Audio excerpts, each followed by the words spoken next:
evening, everybody, and welcome to GH Gospel Radio. It's always exciting to be with you.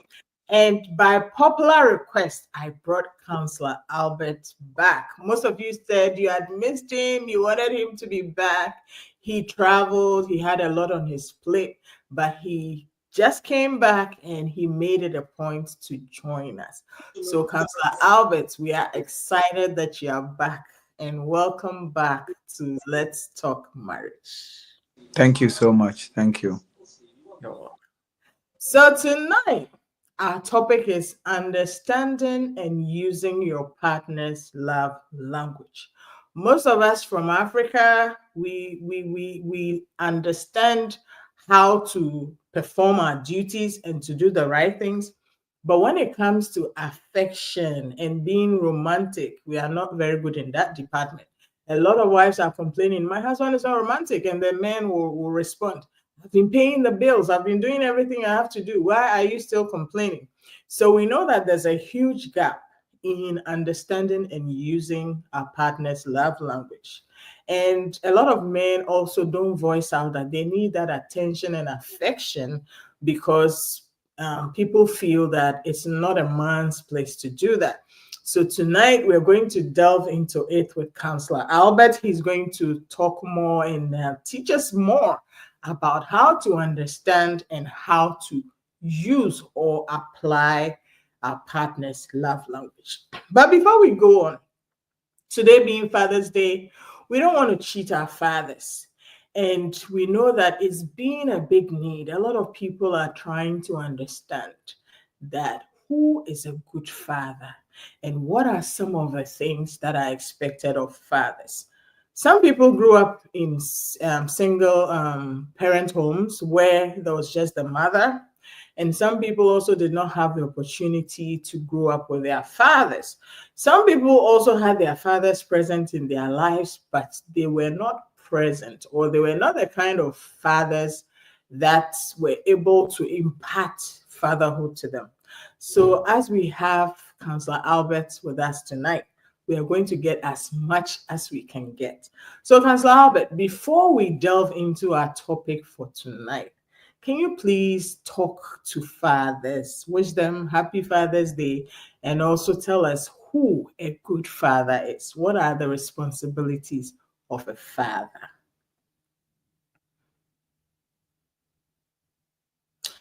Counselor Albert, it looks like your mic is off.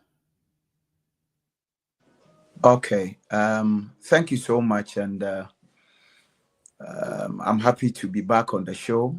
Let's Talk Marriage, and I also greet all the listeners and the viewers of this great program, and I'm happy and pleased to know that people want me back. As much as they want me back, I would say that when I go off tune, sometimes they should also forgive me,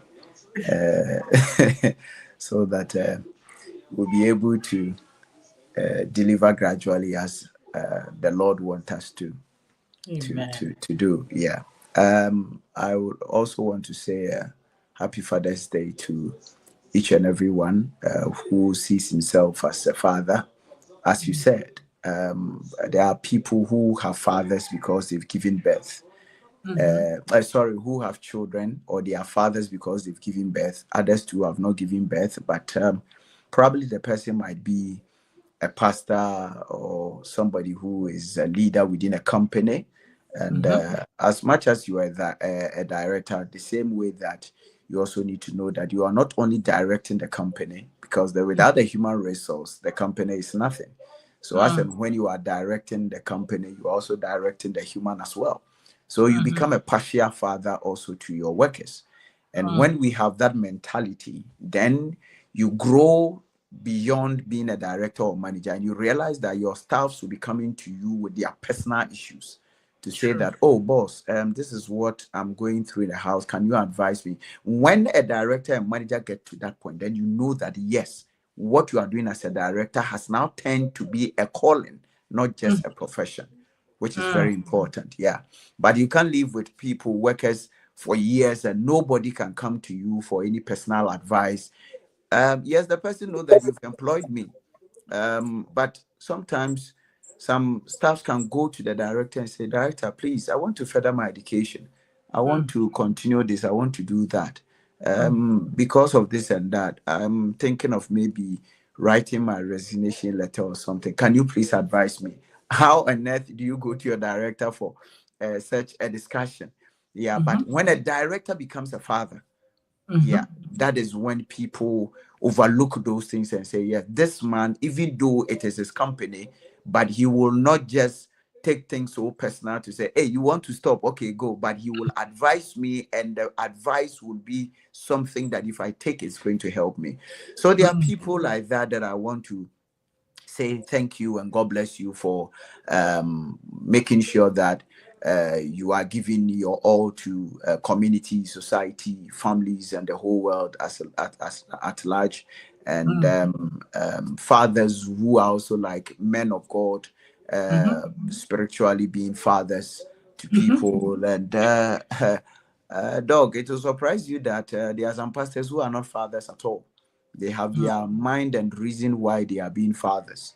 But some too are doing well. That I always say that you need to assess yourself very well to find out whether the church members are calling you daddy, daddy, daddy, just because they just want to call you that, or they are calling you daddy because you are being a real dad to them, not only pastor, not only a pastor, but are they really seeing you as a father? But people said, oh, my spiritual father.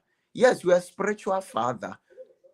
We have spiritual father, we are spiritual leader. You can be a spiritual leader by always directing me spiritually. But a spiritual father means that somebody that spiritually I can go to for the person to tell me or explain certain things to me spiritually. But you are a spiritual father, but nobody has come to you from the church before asking you about certain things that are so deep and a revelation for them. Then there's a question mark. So as much as we are wishing our fathers happy Father's Day and trying to explain this, we are also cautioning ourselves that if you're a father, you need to check. Likewise, dog, if you are a real father, you have children at home. How how do you assess yourself that truly am I being the real father in the house? Does the children see me as a father in the house? As a father, as in the meaning of father, or as a father, as in the masculine figure in the house? There are some people they are father because whenever we finish the food, then you know that, yeah, this is daddy's food. You see, when it comes to decision taking, no, daddy says this, so that is not it. I don't know, I could have brought it to show it to you. I was there this morning when my daughters walk inside the room and said, Daddy, we know that today is not a Father's Day, it's rather tomorrow, but we can't wait. We should wait for tomorrow, but we can't wait. So we want to give you something today and then we give the rest tomorrow. I said, wow. So they just give. I think before we close, maybe during the break, I can go and I can take it and show it to you. And they've done a nice picture with me and them, and they've written something. It's so nice, so nice. And I was so happy for them to say that we can't wait for tomorrow. We have to show it from today and then continue tomorrow. And the things that they said, some of them I don't even know that is what I am doing, but they told me that we thank you for having our future, having our tomorrow today, having our tomorrow in your mind today. And it's such a strong statement. Yeah.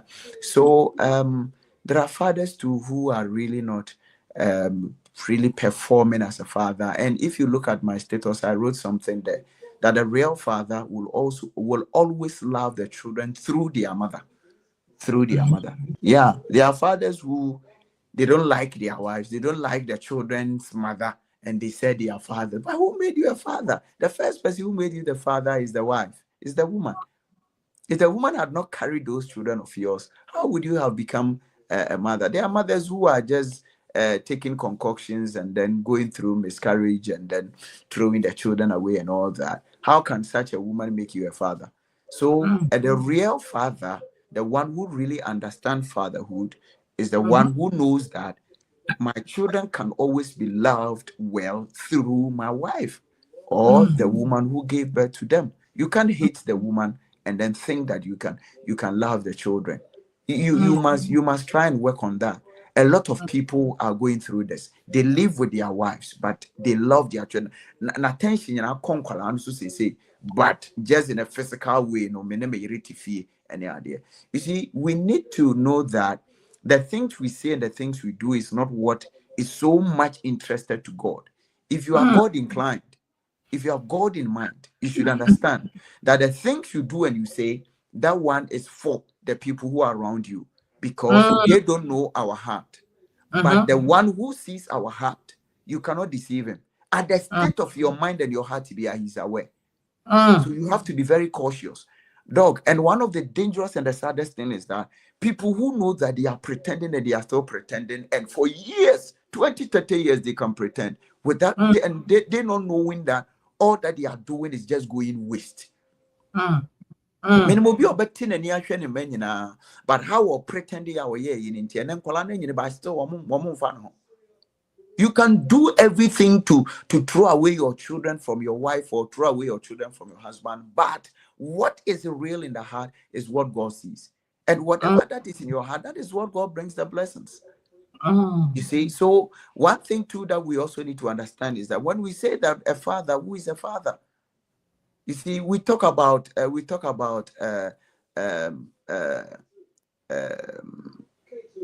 Hophni and Phinehas, their dad. You see, he was a priest.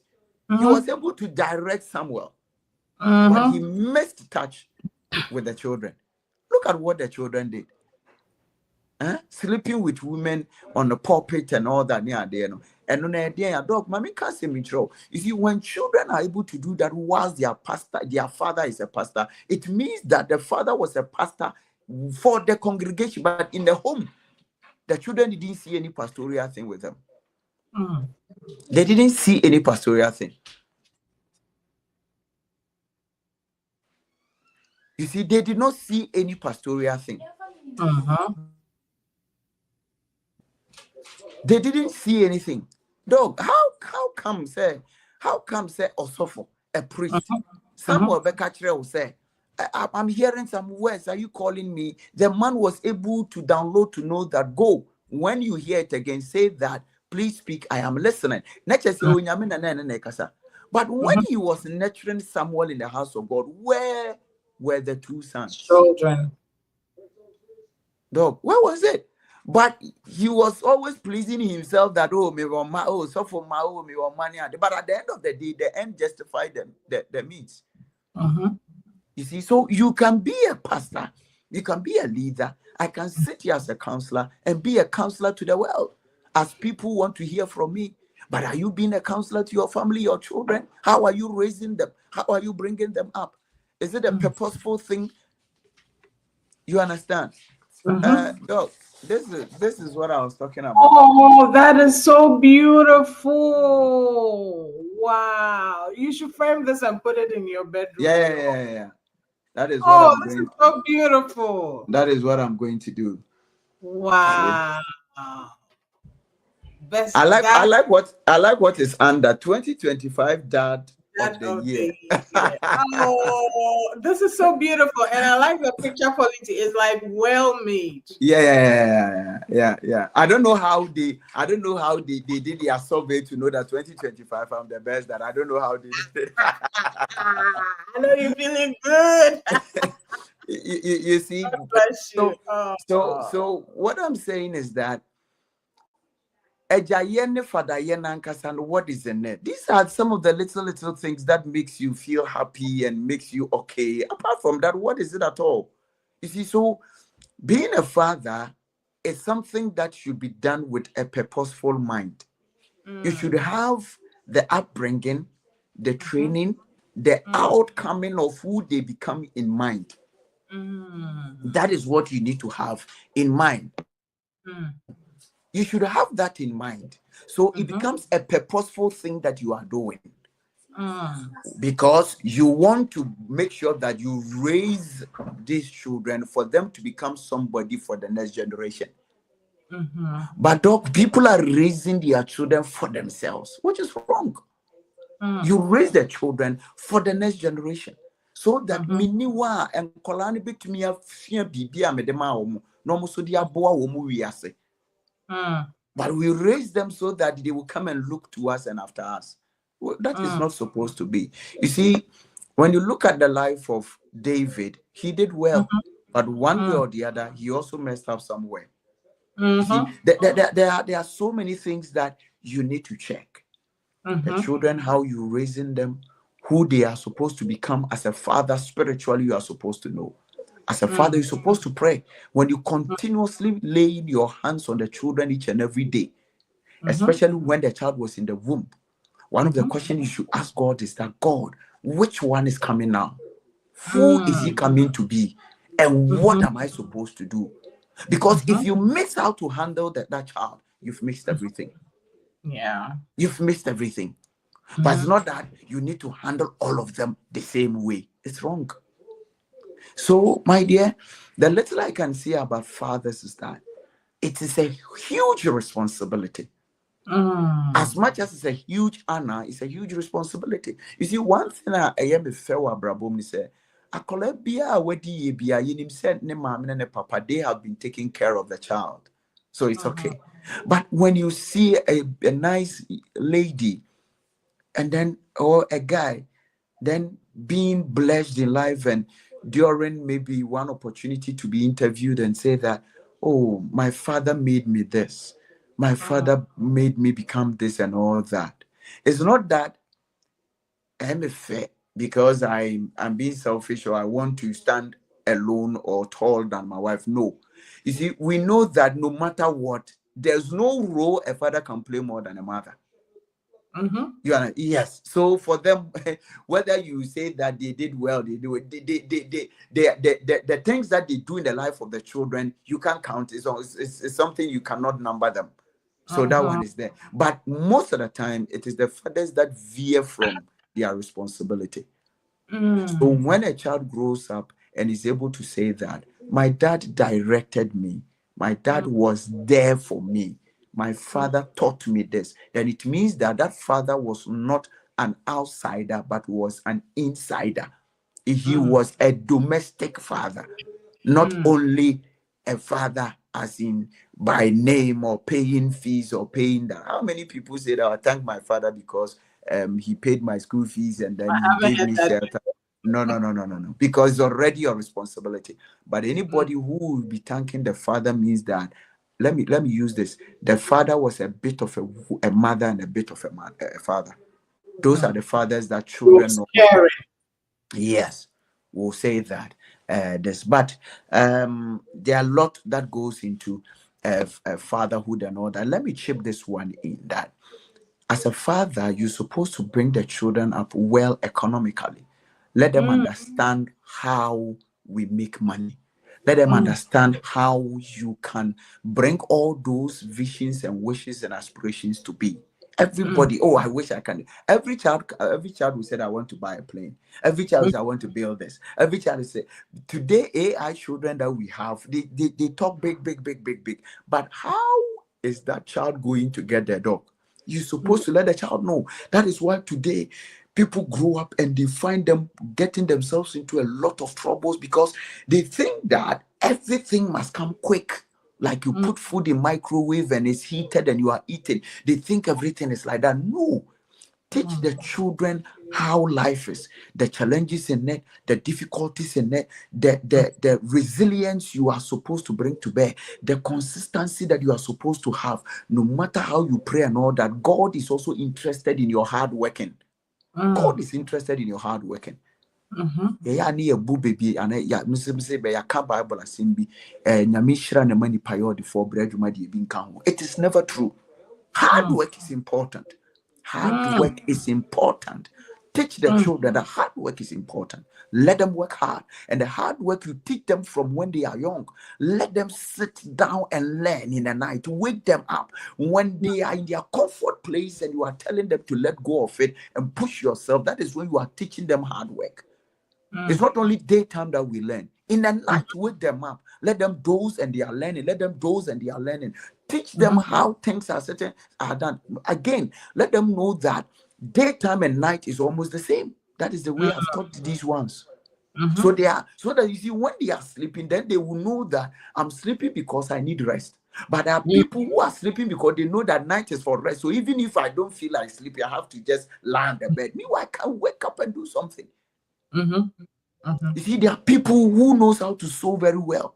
There are people who do things on their hands, which even in the night, you can wake up, have more idea with the design, and then a password to try and more ideas.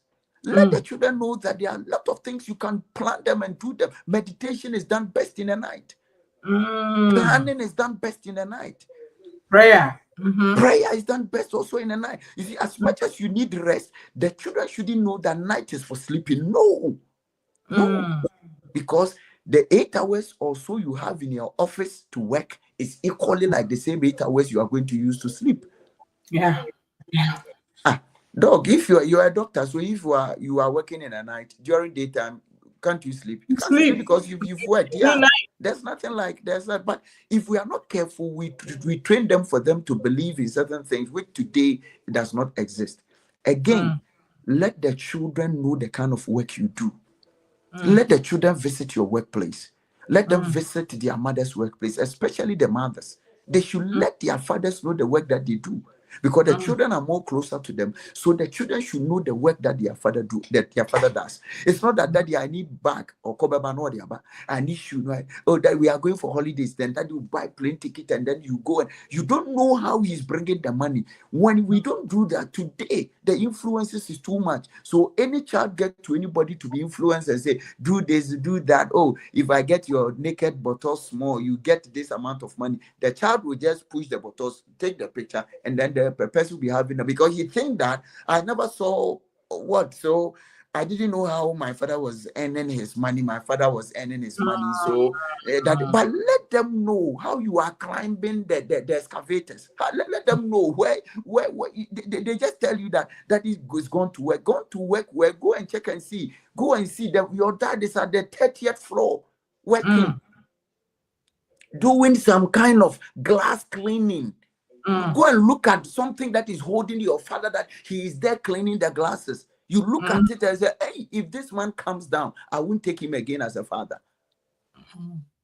Don't be shy letting your children know. You go to work, you are doing this, but you have some kind of cleaning B2 that you do. Sometimes the elderly one will take the elderly one, let the elderly one go and escort you. The kind of things you go through before you come. It's not just that you are just there and then every time, oh, mommy goes to where mommy goes. Let the children know the work you are doing as a father. Build their mentality for the economy. Economical strength, economical reasoning, economical intelligence, and economical resilience. Let them understand, so that they know from beginning that money does not just come by. My second born, when you say there's able to kakra, as I'm talking to you now, obiaba bonity any other. Whilst you are schooling, do something. There are things they will come to you and say, so Daddy, I want. I said, no, my dear, I can buy it for you, but this one, I'm expecting that as you have been doing people's hair small, where is your money? This thing, just about £5, £3, and all that. Buy it. But that lady is very stubborn. That my child is very stubborn. She will tell you that, Daddy, I will use that money to buy, but you have to give it to me because you are responsible for me. I'm your responsibility. So she knows how to keep her money and tell you that she's your responsibility. Use your own. So when I traveled back to Ghana and I came back, every money she spent on herself, this child decided to find a way to get it back. Yeah. Yes. You understand what I'm saying? So, and you see, as a father, you need to also deduce something from that mentality, that child can be a good businesswoman. Yes. That child can be a good entrepreneur. That child can be. You see, by now, my dear, we should start putting our children in our working, the job that we do, the personal ones that we do. No, it will surprise you that fish. Yeah. It will surprise you when you sit down with these children. This one is 19, this one is 17. When you sit down with them and you talk to them, it will surprise you that the kind of knowledge they exhibit, some knowledge, around about 29, 30 years, but below 20 years, they are seeing it. They are seeing it.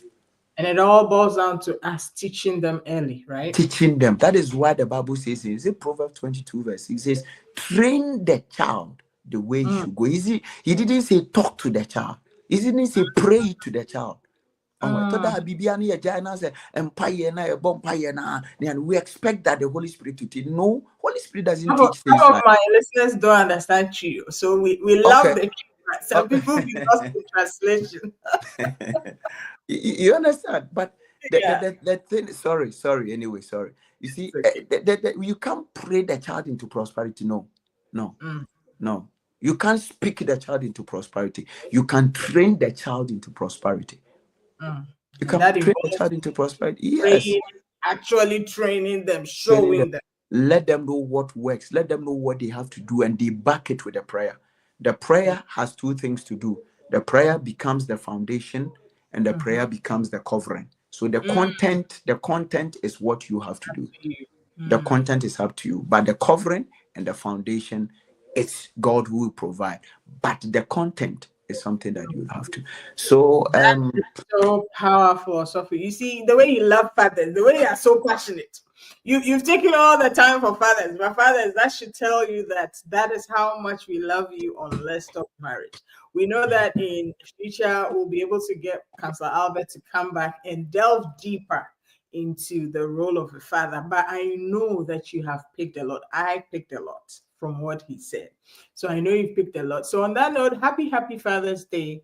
We thank you for all you do. And we know that you're doing your best. And we are also supporting you by sharing these tips with you to make your work easier.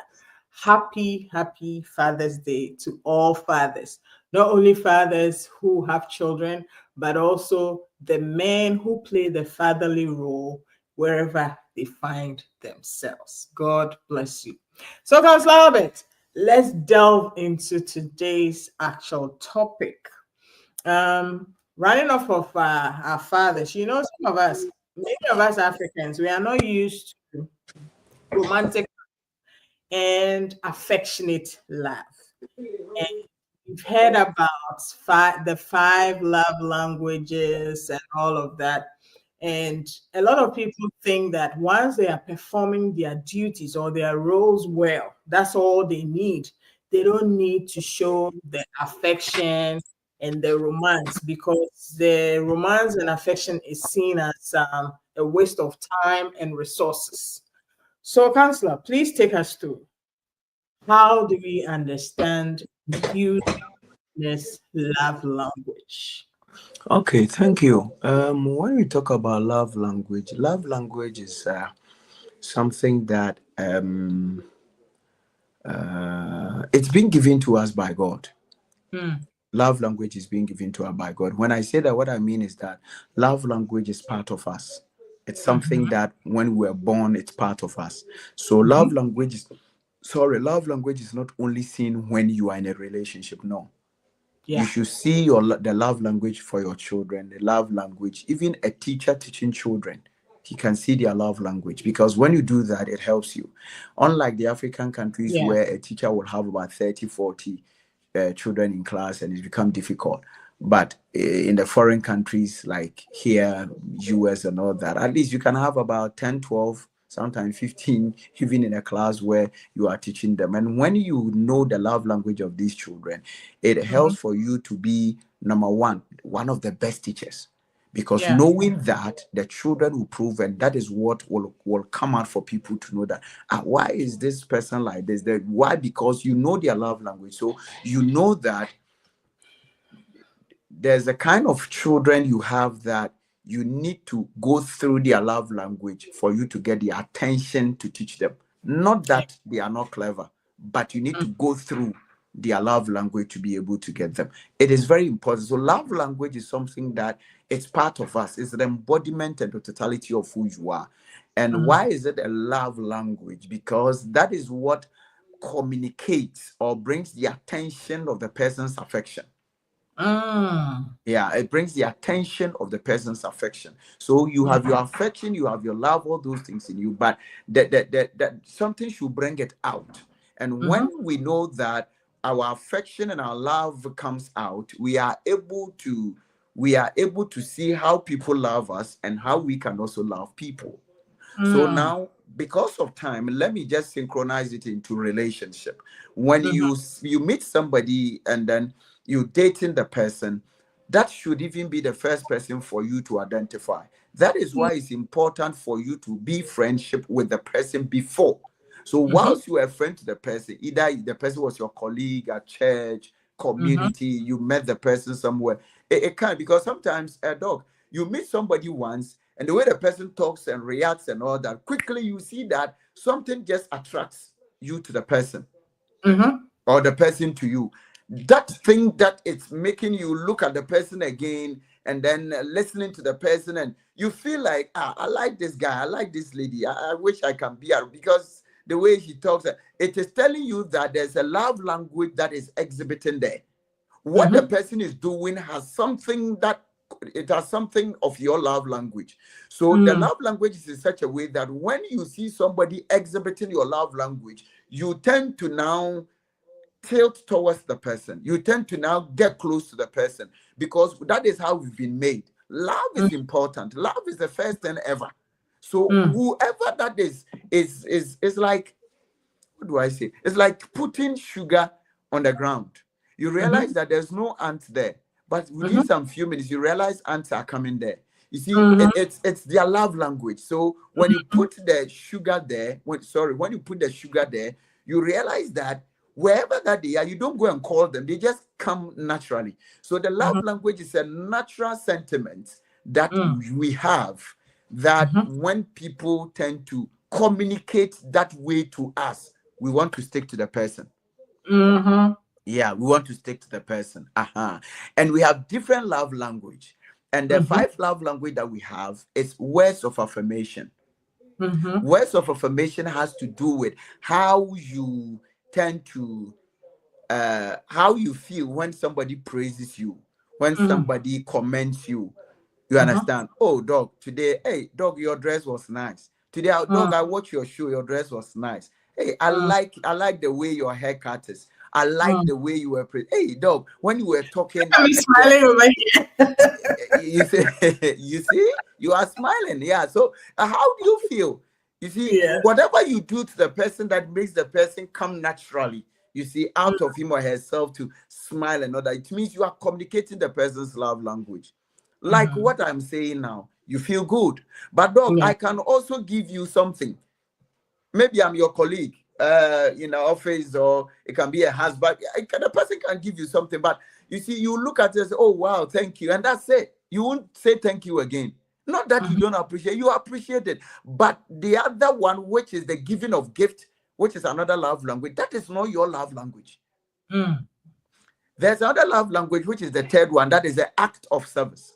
The act of service means that somebody who, when I'm doing something and then you come to support me, oh, can I take this for you? Can I do this? Oh, put this one here. You are the kitchen, you are cooking, and then your husband comes, and then suddenly he knows that, oh, you need water, oh, you need onion. He just put the drawer and take the kitchen, the salt for you. How did you know I'm looking for salt? Oh, but what you are doing, definitely, you see, the person feels that, don't go, stand here.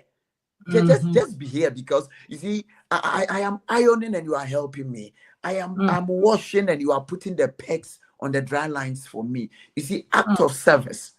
I've come home. I have a deadline, and I'm working on a computer. I'm working on documents, and you are sitting beside me. Instead of me looking at it one and type, two and type. Now you say, let me help you. Then you look at it, you put a ruler there, and then you are telling me, and then I'm just typing. You are, instead of me looking and come and type, now you are doing it for me and I'm typing. At the end of the day, I'm going faster.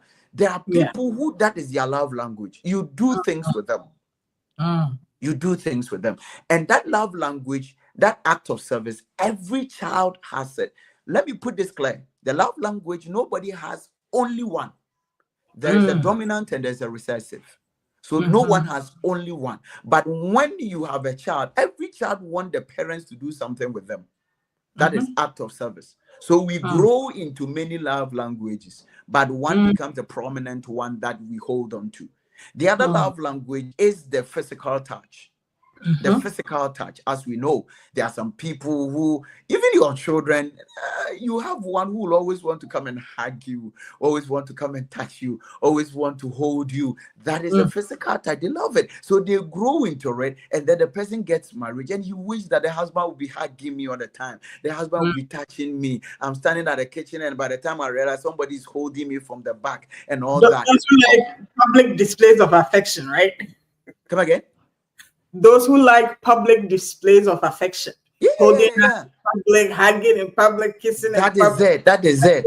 Everywhere, so they take it to public too. That is it. That is their love language, you see. And sometimes if you are not careful, you might think that if your wife is like that, whenever we come into public, you want everybody to know I'm your husband. Why am I going to date somebody? Am I going? No, it's not like that. That is not what the lady is talking about. She feels so secured. Lord, dog, it's not only the love language. It's not only the affection you get, but you also feel secured when somebody is exhibiting your love language to you. Yeah. So it makes the person feels okay. It makes the person feels cared for, because the way you touch me and all that. In the morning we wake up and then you touch my cheeks and say, hey, how was your night, babe? How are you? And you see, just the touching alone, you see, the sensation makes the person feels good. It makes the person feels good. If you're a husband, if you're a man, and you have a wife who is a physical touch person, and you are not careful, you always want to have sex with her, because anytime she comes around, because that is what she loves. So that your wife will be coming to just cuddle around you, holding you, touching you, and you also think that because she does that, it's all about sex. No, you might be mistaken at the hand. So there are people who have exhibited their love languages, but it was wrongly accepted or wrongly interpreted and misinterpreted, and it has got the last one for the 5 is the quality time. Quality time. There are people who want quality time with you. You are not helping me, you are not doing anything, but whilst I'm cooking and you are just standing around the kitchen, kneeling on the slab or something, and you are just there with me, it's a serious quality time for them. Just a quality time. I am ironing, you are standing there talking with me. If you are not careful, that person will just be on one particular shirt. Yeah, because he doesn't want to finish, because he knows that if this is what I'm doing, that I brought you here. Yeah. So you are ironing your wife's dress to go to work. And then you see that, oh, yeah, it's okay. You let me wear it like this. No, you are standing here because now you need your dress, and I'm the one ironing it, and I want you to stand. And I need you here. You see, so instead of 5 minutes of ironing, it turns to 20 minutes. So you get angry. You see, so this love language thing, we always misinterpret it, and then it, instead of doing us good, then it is doing us bad. So these are the 5 love languages that, dog, we are supposed to know and then understand. Why is this love language important? It's important, as I said, that number 1, it is God that has put it in us. Yeah. So when you meet or you get somebody who will help you to bring it out, the person becomes so precious to you. Because there is a vacuum created in us in line or alignment with our love language. So anybody who gets to know the person begin to fill that vacuum. So when the person is not there, then you realize that there has been another vacuum that has been created. When God created us, he left something in us that somebody need to fill it. Yeah. He left something that somebody need to fill it. That is very important. So that is why when you meet somebody that you truly love, why do you love the person, dog? You see, why do you love the person? Now, people, you see, when you love somebody just only by the person's physical appearance, that is where you begin to have problem one day. So there's a difference between I love you and I like you. Yeah, there's a difference between that. I love you and I like you. I like you. You see, the likeness should come first. Because you cannot just see somebody and you love the person, but we misinterpret the likeness to be love. So you should be able to tell the person that I like you. I like you. Why do you like me? I don't know, but there's something around you that always want me to come close to you. I like you. I like the way you are. I like how you care for people, how you respect, how there's something around you I cannot. And dog, it is not all the time that you can really picture what exactly is happening around a person that is attracting you. Okay. It takes some time. So that is why the friendship is important.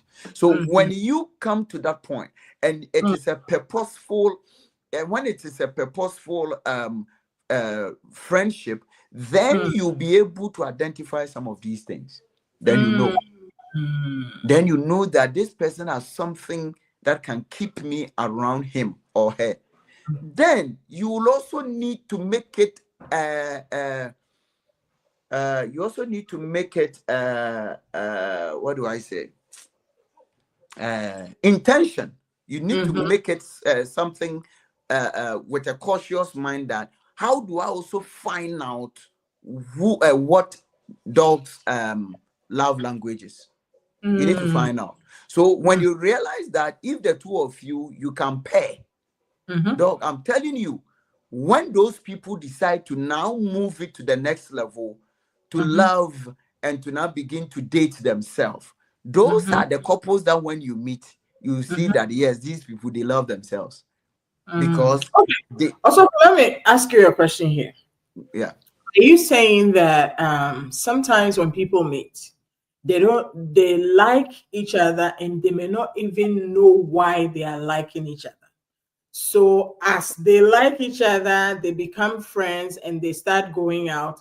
It's important that they actually find out why they are liking each other, so that it doesn't become guesswork anymore. It becomes deliberate, that this is the part of me that my partner likes. Is that what you're saying?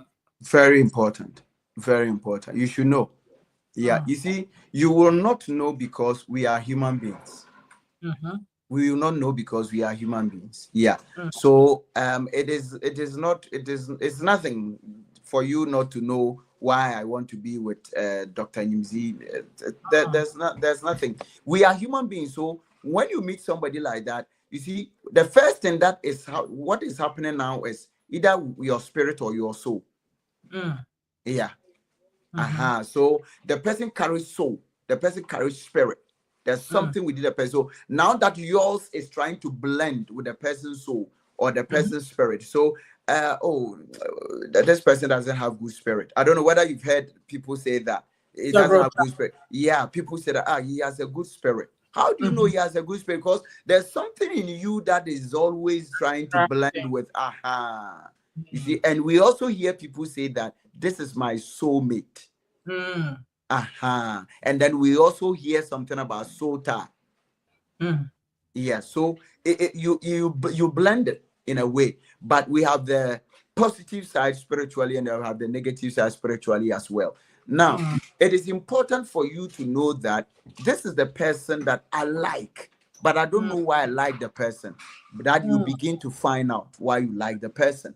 But as and when you are moving on, why you like the person will begin to know. But dog, here is the danger.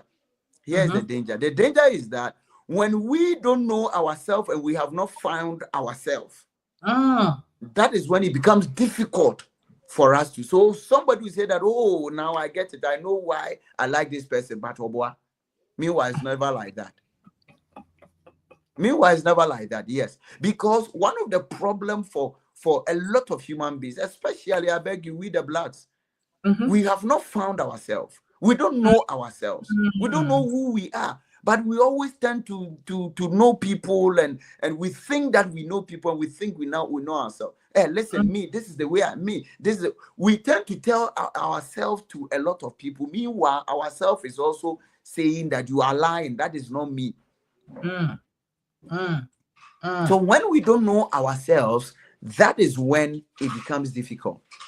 But there is something that you can also like, but you think, yes, somebody can meet a guy who dresses well, and then the person looks good, and the way all the time I see this guy, he's in ties, gentle, gentle, gentle. There are things when you are growing up. There are things when you are growing up, based on where you were brought up, based on how you were brought up, and the kind of mentality or your worldview. You might think that, oh, I like this guy because he dresses well, so that is why now I've gotten to know, that is why I like it. No, that one is not part of love language. So you are deceiving yourself. That is a secondary thing. You see, you should find out inwardly why you are tilted towards the person. The person can dress good, but you go into the person's life and you realize that, wow, this is just a covering. You see, so we should be able to pay attention to what really means to us by we first knowing who we are. For who we are. Yes.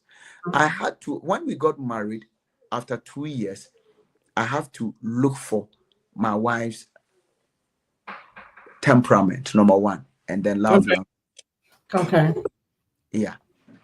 And I also need to search for mine as a counselor and help her to know it. There's nothing wrong letting your spouse know that this is my love language. That is perfect, excellent. Then you teach her what it is, or you teach him what it is. But if you don't know, and he or she also doesn't know, that is where the issue is. So you begin to quarrel and fight and quarrel and fight and quarrel and fight until when you come to know this. Dog, this is the happiness in this thing that we are discussing. The joy in it is that most, about 74 to 78% of the quarrel and enmity and fight and other things that couples go through is centered on temperamental differences and the love language. Nothing of witchcraft, and nothing of my husband is a cheat, nothing, my husband is a wicked, my wife is disrespectful, my wife is not. It's not like that. When you come to know this, you will not see a wife who is disrespectful. You will not see. When you come to know this thing about your husband, you will never see the weakness of him. Because now the weakness has been, you've been taught by the weakness to know. By the temperament, you've been taught by the temperament, the weaknesses within the temperament and the strength within the temperament. You see, when you are in the business environment, we have something we call the SWOT analysis. The strength, the weakness, the opportunity, and then maybe the challenge or the threat. When you sit down and you align all these things, you know that this is the strength of my wife. This is a weakness. This is the opportunity around my wife, and this is the challenge or the threat around my wife. You should know. That is it. That is so that you build upon it. What is the strength of your wife? You are an entrepreneur, but you are working with people. But one of the strengths of your wife will help you about 60% within your entrepreneurship. But because you married her as a wife, you've let her stay as a wife, but you've forgotten that the Bible says that I am going to make a helpmeet to you. So she came to come and help you. She didn't come to help you so that you will always release your spermatozoas into her and then she will keep the children. That is not only the help, but there are a lot of people who don't know that what they are doing, their wives will be the number one helper or supporter for them. All these things, we can really get them straight away through temperament and then the love language. Doc, when we talk about the love language, because of time, how do I find out my partner's love language? How do I find out? Number one, what you can do is that you talk to your partner about how they like to give and receive love. Talk to the person. How do you love to give and how do you love to receive love? It will help you to know their wife's love language. But Doc, how do you tend to find out your partner's love language whilst you don't know yours? That is the problem. So you first need to know. That's why I didn't go there. You first need to find out yours. Finding out yours, you can sit down and ask yourself, what do I like? What normally takes my attention? What is it? You see, then there's also a test that you can also run as counselors, we can use a therapy or something to run a test for you to help you, guide you to know your love language. Okay, let me stick to this one. When I finish and we have time, then I'll go to finding your own love language. So you need to learn how to find out from your partner how he want to receive love and how he want to give love. He can tell you. Tell you, dog. If your husband is to ask you how you want to receive love, you can tell your husband that I want to receive love this way. I want to receive it. The person will tell you, oh, for me, if you buy something for me, I like. Oh, for me, I love that when you are with me, when you go to work, you don't come early, but I always want to have time with you. How many hours do you want to spend with me? I wish that every time we can spend about 3 hours, 4 hours together. What time do you want it? Between the hours of 8 to the following morning, and then morning to 8. When do you want to spend time? If the person tells you that, I wish that even the working hours, I want to spend time with you, then you know who the person is. If the person also tells you that, even in the evening when we go to bed, then that one you know. Because the one who want to meet you even in the morning, you see, he's forgotten that I need to go to work. But the love language is demanding something that I wish you don't go to work and you spend time with me. It means that morning hours is stronger than the night hours. That morning hours is stronger. It doesn't mean the person doesn't want you to work, but it means that they like to be given attention in the morning instead of the... That is it. It means that, thank you for the word, it means that the person's love language is like a work to her. You give me my love language as a work. That is why you use the word attention. He knows that if you don't go to work and me too, I don't go to work, how do we survive? We don't pay them bills. Yeah. But if I want to let go of that and still demand for that, it means that thing is more stronger in the person. I don't know if you get the scenario I'm making. Yeah. Because in the evening, whether you like it or no, we are going to be together, isn't it?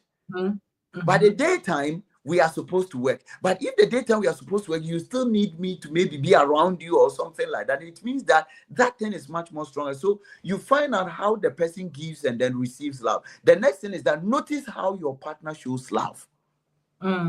So let me ask a quick question. So when we say understanding the love language, even though we have 5 main languages, and your partner can come and be like, oh, my dominant one is acts of service, and my other one is like quality time. Don't just take it like that and start doing what you think is acts of service or what do you think is spending quality time. You have to investigate and ask questions and be specific to the person so that you are not shooting blanks. You are hitting the point. I think that's what you're saying, right? Yeah, that is exactly that. Yeah. That is when you are trying to find it. Even when you come to counselors and we help you by running a test for you and you find out, you still, when you go home, you're supposed to work on it. You see, like the conversations we're having behind the scene, you see, if it is not done intentional, you can never get there. But that has been the problem. When we are doing something intentional in that marriage, we feel that, for a man, why do you have to do that? After all, which woman doesn't like money and all that? For a woman, I get you money, I buy you this. Woman, you see, what is wrong? We have women that they don't. It's not about the money. Yes, it's about what the society. Yes, it's about what the society is preaching about. That is why they also find themselves in. But the one that they want is the quality time, the body language, the act of service, the words of affirmation. That is who your wife or your husband is. It's words of affirmation. Meanwhile, your wife is like that, but you go to work, you come nothing. Your husband is like that, you go to work, you come nothing. When your husband love language is words of affirmation, that is when you know that the man is paying the children's school fees, but you need to say something. My husband, thank you. Today the children came home with a receipt and you've paid the school fees. Oh, you are doing well. My prayer is, I don't know, but I'm praying that God will continue to bless you and all that. Even yesterday, the house help told me that you put the gas in the car and you went to fill the gas. And wow, my husband, thank you. You are doing. Hey, sister, when your husband is words of affirmation and you do this, that man will go more than the sky to bring you what you want. But a lot of women don't know. A lot of women don't know. When your wife is words of affirmation person, and you always want you to comment what he's doing, praise her what he's doing, and all that, you will never have a nagging wife or that disrespectful wife you are talking about, because you speak the language. So what? Because you are the one speaking the language, she wants to keep you. She enjoys the love language. So now she also tend to want to do things that it will also make you okay. So the day that you said that what you did was disrespectful, now she doesn't want to do it again, because exchange is no Robbie. He has something you have been doing to make her feel good. So she also tend to do what is also make you feel good. That is how the thing is. That's how it is. But your husband is a words of affirmation person, and then you go, you say, oh, today I bought boxers for you. I bought singlet for you. And then the singlet, and my husband here, when I buy him something, he doesn't want to say thank you. I was expecting this. And my husband, when you buy something, at least you said thank you. But I was expecting a text message that you have to send a text message to me and all that. My wife is like that. At least I bought you a car. You only said thank you on that day. I was expecting that your sister or your mother or somebody will send me a message and call me. Hey, our sister said you bought a car, and then tomorrow your colleague at work is also calling me. But you understand what I'm saying? But you only said thank you by the sight of the car. You took the car key, and that is all. You've made me feel that it was an obligatory for me to. No, even though I need to buy my wife a car, but when the car comes, let me know. At least you said thank you. In the morning, by the time I wake up, there's a message on my phone. When I go to work and I come home, and I was going to change myself in a room, there's a paper on the bed that looks like a letter, a card. I open the card, another third thank you. There's a written of words by your hands is in there. When you go to the washroom and you were bathing, because you were using hot water, you saw that kind of a smoky glass or mirror, and then on the mirror you've written, I love you, or you are the greatest man. And when I come there to bath and I see it, you bathed with that soap. After bathing, you realize that the soap was soaked with water. You use something to write I love you on it. You place it there. Before I take the soap to apply it on the sponge, I saw I love you, my husband. How would you feel? Yes. How do you feel? Sister, the truth of the matter is that this husband, whenever you go wrong, he will not even see that you complain. He is complaining all the time, the things you are doing, because the whole year no love language has been communicated. Dog, do you know the danger of this love language thing? When people don't get love language from the people they think they are supposed to get from, it becomes like starving. Yes, starving. You starve the person with the love language. Yes, their love is being starved. That is how it is. You keep it to yourself, you don't give it. You keep it to yourself. There are people, you buy the car, you build the house, and then blindfold them and go and then give it to them and then say that, wow, I'll build a house for you. Oh, wow. Oh, wow. If you are not careful, you will even remind that lady that, won't you go and check your kitchen? At the end of the day, nobody will build a house without not putting up a kitchen. So what is it about? But you are expecting that he will just rush to the kitchen because you know that is her office. So you did something special there. You have even used her name to write something in the kitchen. So you're expecting her to go there. And then the next place that she will go to is the bedroom to go and look at the bed and all that. But I just at the hall, he just sat down in the sofa and said, wow. And the person is there. He doesn't want to go anywhere again. And then you feel that, so I've spent money to build all these houses for you and you are not showing any excitement. If you are not careful and if you don't control yourself, that can kill something from you for the rest of your life. Yeah. Or Babe Granny, what kind of woman is this? That you do something for the person doesn't want to appreciate it. It's not like that. You have to first touch the person's love language before you can bring the person into your love language. Because the person is not a giving of gift. The person is mm, a words of affirmation. The person is not a giving of gift. The person is a physical touch person.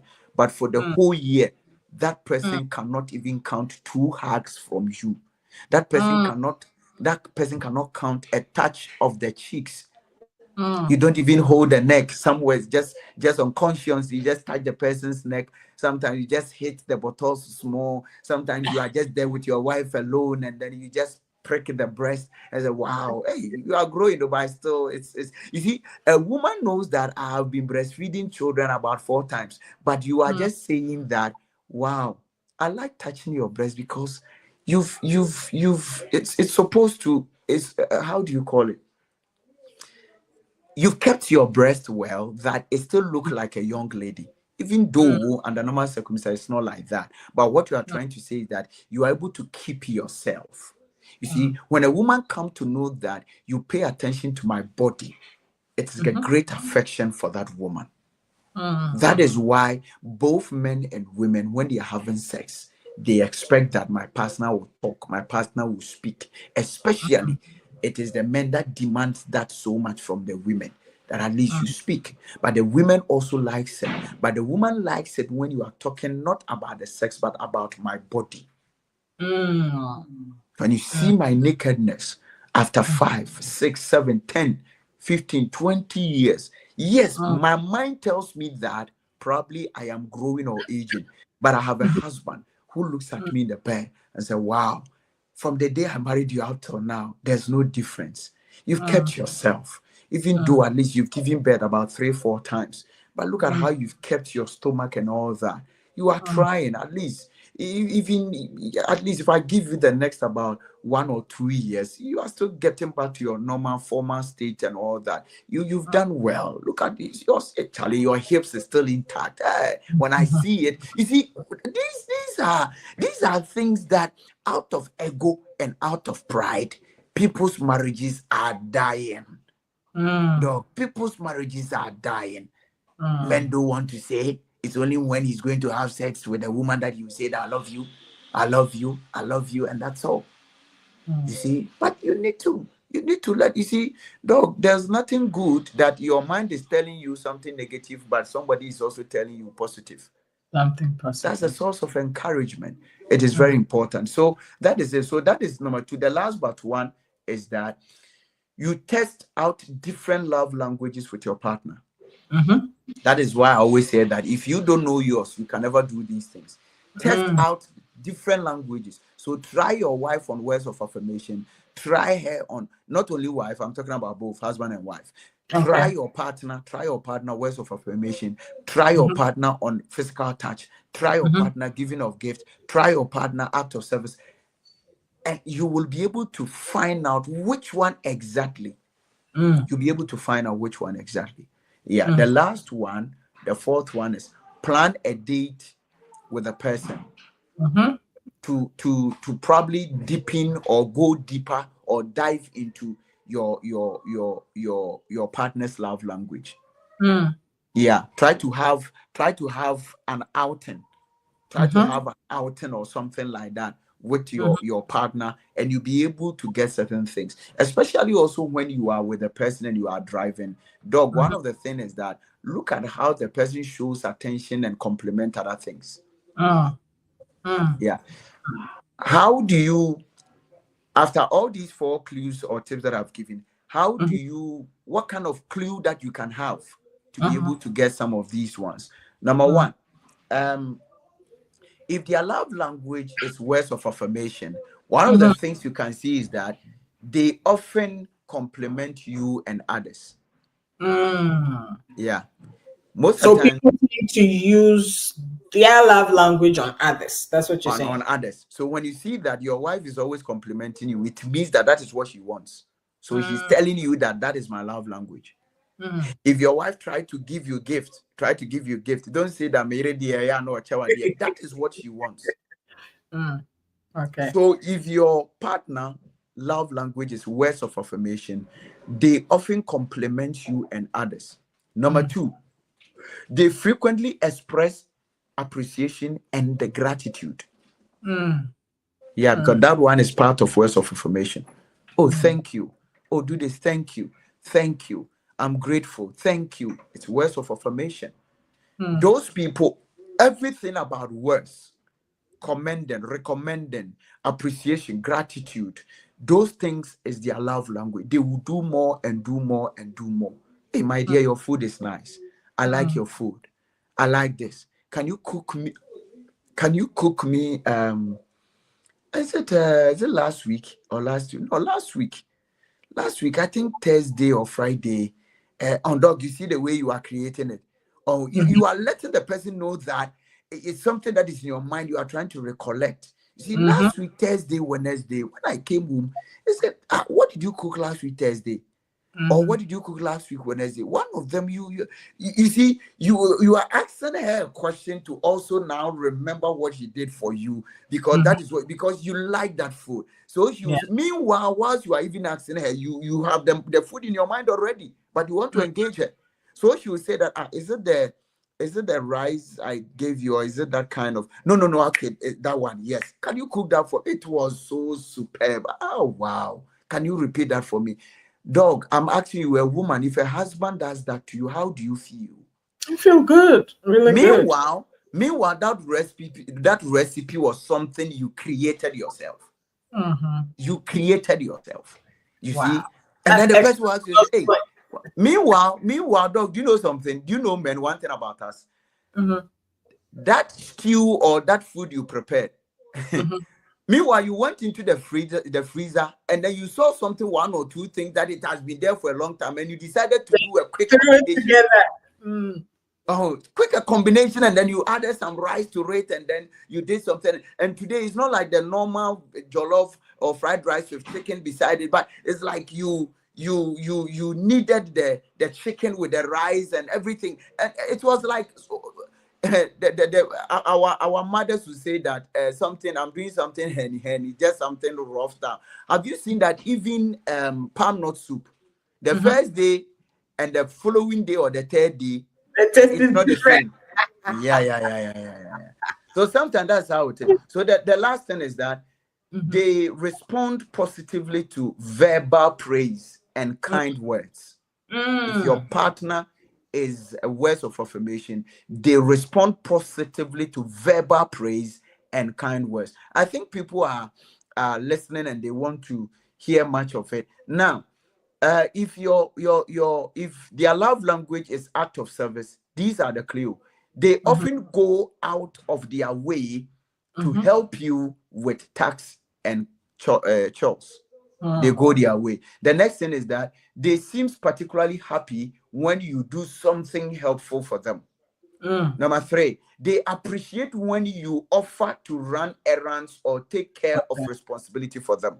That is act of service people. And then the last one on that is that they often say things like, it means a lot when you help me. It means a lot when you help me. Then it tells you that their love language revolves around the act of service. Now, the ones that revolves around receiving of gifts, you realize that they give thoughtfully gifts on special occasions and sometimes even randomly. Yeah, they don't forget to give you gift. They don't forget. They don't forget at all. They remember every event. And you can also see that when they can also remember their friends' own. And they will tell you that, hey, Kwame, do you remember? Hey, Akosia, your friend, I remember tomorrow is their wedding anniversary. What are you doing for them? And you should know that they are giving out gift people, because giving out gift people, they always yearn to give to people. Yeah. They cherish and display the gift they receive. You understand? They cherish it. They don't go hide it and open it the following year. No. Like this one, I'm telling you that they are giving to me. Somebody will receive it. You are a gift person. Not too much of a gift, but it's part of me. Okay, cool. Yeah, you see, somebody will receive this, and then the children will not find it again. Yeah, it will be another bit. Yeah, you have to hide. You have to print it. Just display it somewhere and all that. Now they remember the gift you have given them and talk about them often. about 7 gifts they have given within 5 years. They will remember all of them. By the end of the year, all the gift and everything you bought for them, they remember it consciously. It will just come. They don't need to write them. But somebody who is not a giving of gift person, the person will forget the gift that you have given. You have seen that you have changed you have changed the boxers and the panties and the singlet and all that, but the person will start wearing them. He doesn't identify them that these are new boxers. Thank you. Yeah, you see, they feel deeply appreciated when you surprise them with something special. Yeah. Last but one, those who find themselves around quality time, these are the clue. They value spending one-on-one time with you without distraction. Without distraction. Those are the people who, anytime you have a husband or wife who also, can my friend join? Can my friend? They always want people around. You get angry. They want one-on-one quality time. The other thing is that, the other thing about quality time people is that they get excited about planning and doing activities together. You see, come and let us do this. How do we do that? Let's plan a family trip. Let's plan. But they always, one thing about them is that they also are happy whenever you call them, you sit down with them at the dining table, you have a pen and a paper. Can we plan about this? Can we do this? Their children's birthday is coming. What you see, whenever you get so serious about something, let's plan. You see it as I'm calling you for you to come for us to plan, but they don't see it as a planning, but they see it as a quality time, because this time my mind and your mind alone is interacting together. Okay. They seems happiest during deep mindful conversation. And then they often suggest doing things together, like going for a walk or having a meal together. Your husband wants to have a meal with you, but you are always treating him as a father all the time. That you are doing all the time. This is daddy's food. All the time, this is daddy's food. Sometimes when you eat with the person, it's the person's enjoy. It's also good.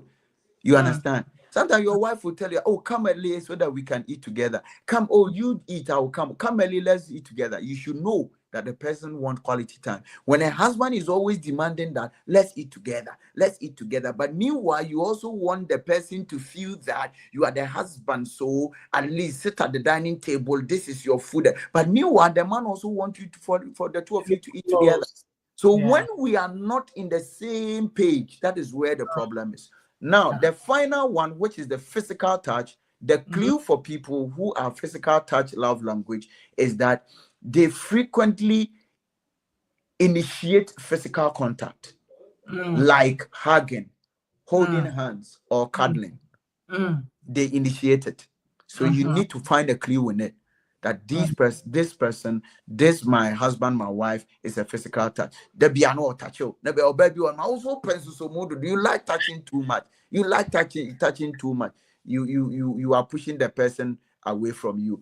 The other one is that they feel reassured and loved through physical closeness. Doggy. So you see the kind of things I'm mentioning. It's so dangerous. They feel reassured. You wake up in the morning, you hug your wife. Sometimes within the week or something that you are dropping your wife at work and say, "Can I have a hug?" The person feel reassured. You see, women always want to be reassured about their position. Meanwhile, nobody fights with the position with them. Nobody fights with them, but they just want to. It's not that they also feel like they are insecure, but it's the kind of, they want to refresh their affection. You see, they want things to be new all the time. The other thing is that they seem particularly content when you sit close or touch them gently. It's so content. It's like a heaven for them. You sit with your husband, who is a physical touch person, and you sit in the sofa. Remember to take the person's leg and put it on your lap. Remember, take the person's hand and put it on your lap. Now, now touching inside, especially when you look at the fingers, you say, let me get cutters and then let me cut your fingers for you. Sometimes you realize that your fingers have not even grown, but also Can you come and cut my nails for me? The person want that kind of a touch, that kind of a feel. It is important. The other thing is that that's the last point under the physical touch. They often reach out to touch you affectionately, even in small ways. They often reach out to touch you affectionately, even in a small way. When you see this, you know that my husband is a physical touch person. My husband also always want to touch. Also, why are you always touching my buttocks? Why are you always touching this? Why are you? Your husband is a physical touch person. He needs you closer. It means a lot to him. It makes him feel that kind of cared for. Because men always think that we are giving our all to our wives, giving our all to the children. So who is also caring for us? The woman needs care. The children needs care. I'm struggling. I'm doing this. I'm working. I don't even get time for myself. What is it at all? Even the time that I will get to even have my happiness more, I have to come and take care of the little one for my wife to go work. So what is it at all in this that we call that husbandhood and that fatherhood and this kind of marriage and all that? Men always want to have that kind of freedom. But when you understand the love language and you exhibit it in a home, now the home becomes the most affectionate place for that husband. Likewise, the wife as well. So none of them will say that marriage is a challenge. Marriage is a burden. Marriage is that. Everybody want to go where the person celebrated.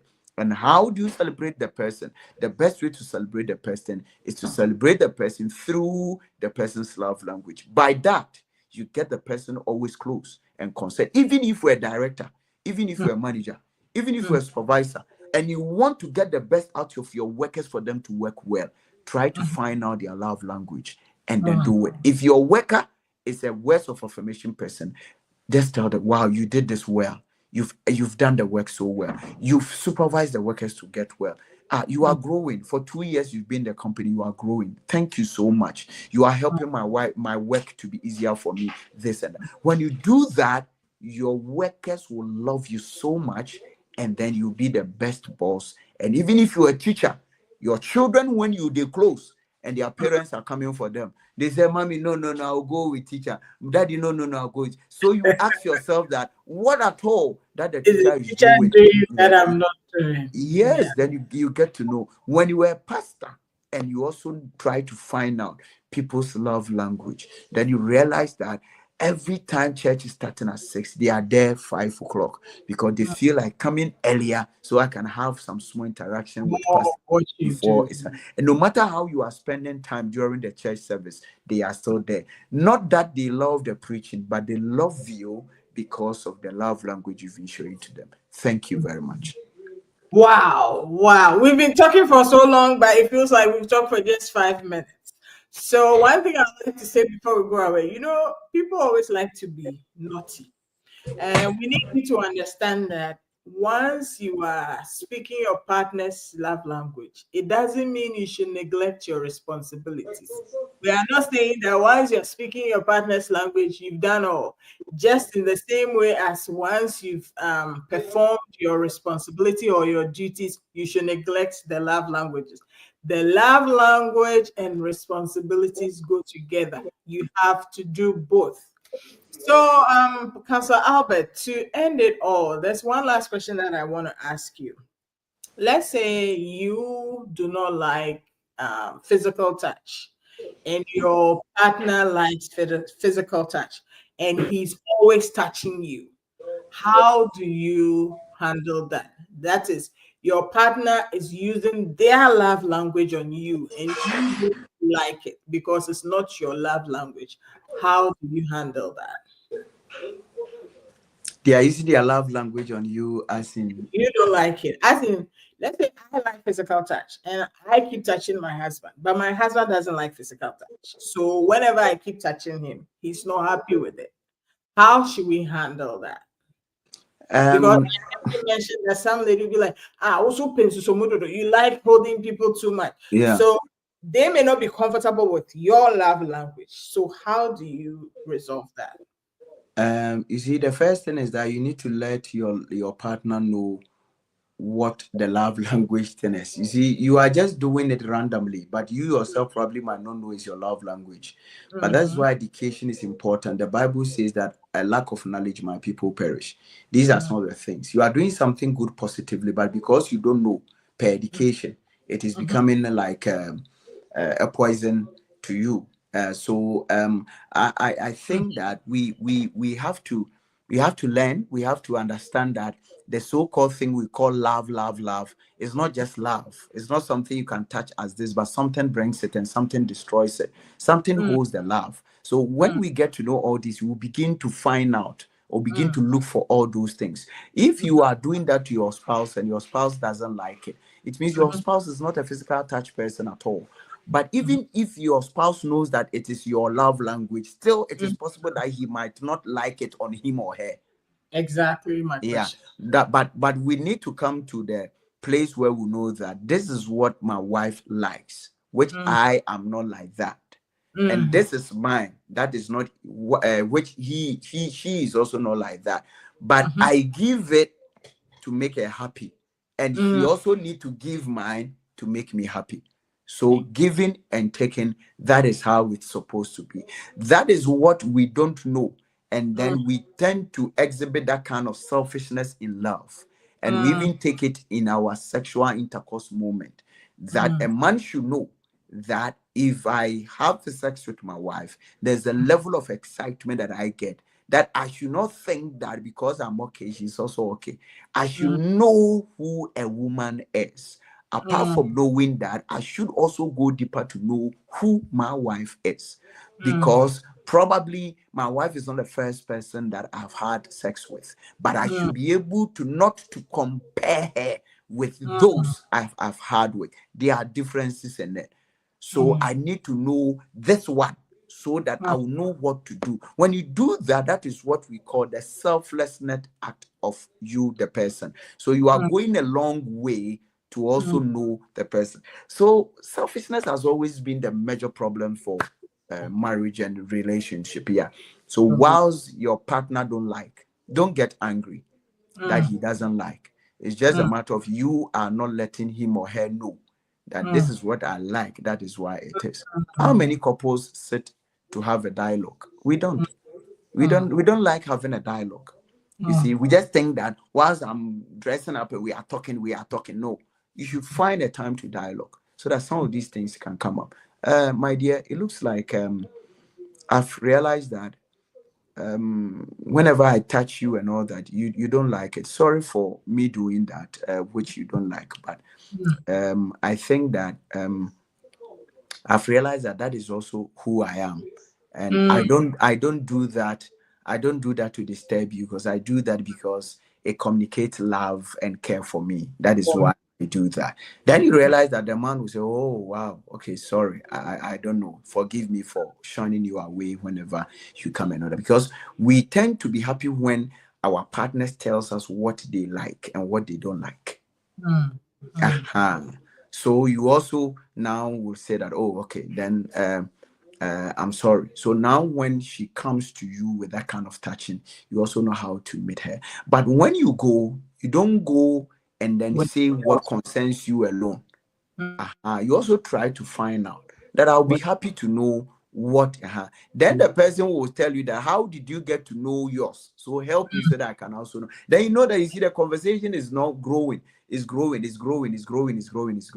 You see, then these things I have taught you, then you'll be able to list them down and then look at it. You realize that that husband also finds himself within one of this. Now you start to now tickle the person. You see, the word is tickling. You see, now you begin to tickle the person. When you find out the person's love language as well, you tickle the person with it, and you realize that the person is now gradually coming into it. The person is warming into it. The person is now saying, wow, I've seen it. Hey, my husband. It looks like when I said that your haircut is nice. You know that I saw how comfortable it is. He was beaming. Yeah, It was smile. yeah. And and you are in the bed, and you see that your husband is going to work, and you see how after dressing, the way he's brushing the hair and touching the hair, looking at the hair, and the way he's turning the hair and looking at it 1, 2, 3, 4, then you know that the compliment is working. The compliment is working. Then you know what it is. Then you try again.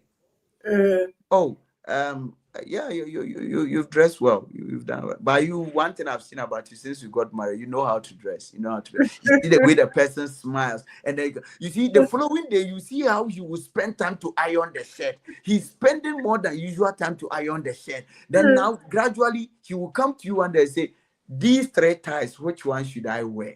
You understand? But at first he just decided which one to take. But now he's asking which one should I wear, because now he knows that there's a love language that when he asks you, it will come from you, because you will not only choose the tie for me, but after everything you say that, wow, it looks good. So my dear, these things, it's not too difficult too, but ego, pride, traditional thinking, selfishness has brought all of us into this. And something God is in own loving heart has given to us. Now these things has become like a banter between a man and a woman who have now become husband and wife, who used to be the most sensational lovers. Friends, yeah. What is it? But when we tend to take our time, I believe that everything will work together for our good. Thank you. Amen. And on that note, thank you so much, Counselor Albert. It's always a pleasure to have you. Usually when we start talking, we can't even end because the hints or the points keep dropping and dropping and dropping. We know that God willing in future we'll have so many more of such conversations because they are so enlightening and they are so much of a blessing to us. Thank you so much for coming, Counselor Albert. And to our viewers, God willing, same time, 6 p.m. Central US time, we'll come your way with another interesting topic. And before we do that, may God bless your marriage. And do remember that it takes a good Christian to have a good Christian marriage. Bye-bye.